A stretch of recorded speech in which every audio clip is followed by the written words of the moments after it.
Hey everybody, thanks for tuning in. We asked you guys last week on Instagram what you wanted to see for our next upload, held a vote based on the most popular responses, and this is what you guys chose.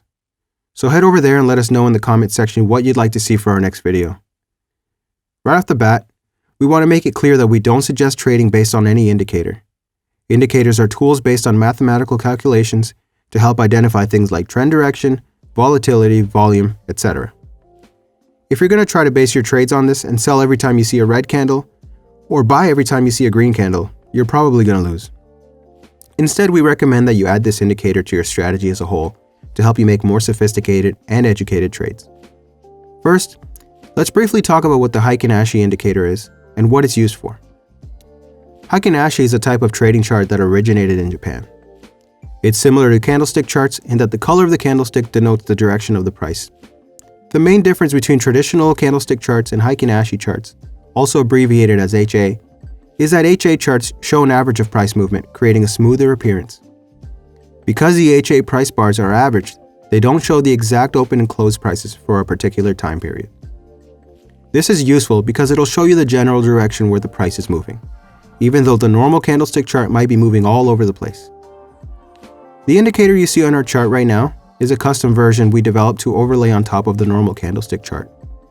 Our version was also developed to have a lower tolerance for change, so identifying the trend is slightly easier than the normal version.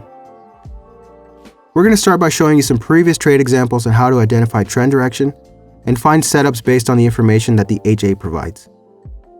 Let's begin with USD/JPY.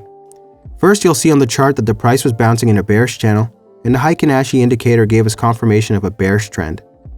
After recognizing this, you would start looking for short opportunities on lower time frames. So right now we're on the 1-hour chart, and you'll notice that on the third bounce, the bears broke the trend line and came up for a retest. This retest point was also positioned exactly at the top of our channel on the 1-day chart.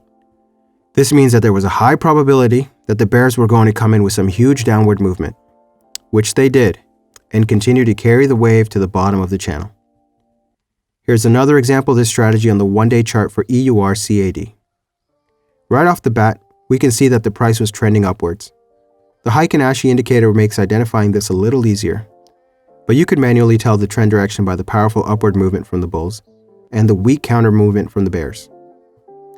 Once we've identified the trend direction on the 1-day chart, we can begin looking on the lower time frame charts for short opportunities. If we zoom into the 1-hour chart, you'll see that the bears formed a wedge that was consolidating the price closer and closer to the bottom of the channel we previously identified.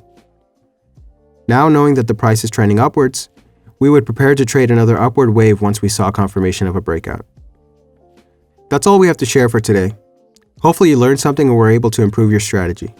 If you want to learn more about our custom HA indicators and how to get it, head over to proforextrades.com. If you want to get notified when we post new videos, make sure to like and subscribe. Thanks for watching, and best of luck out there.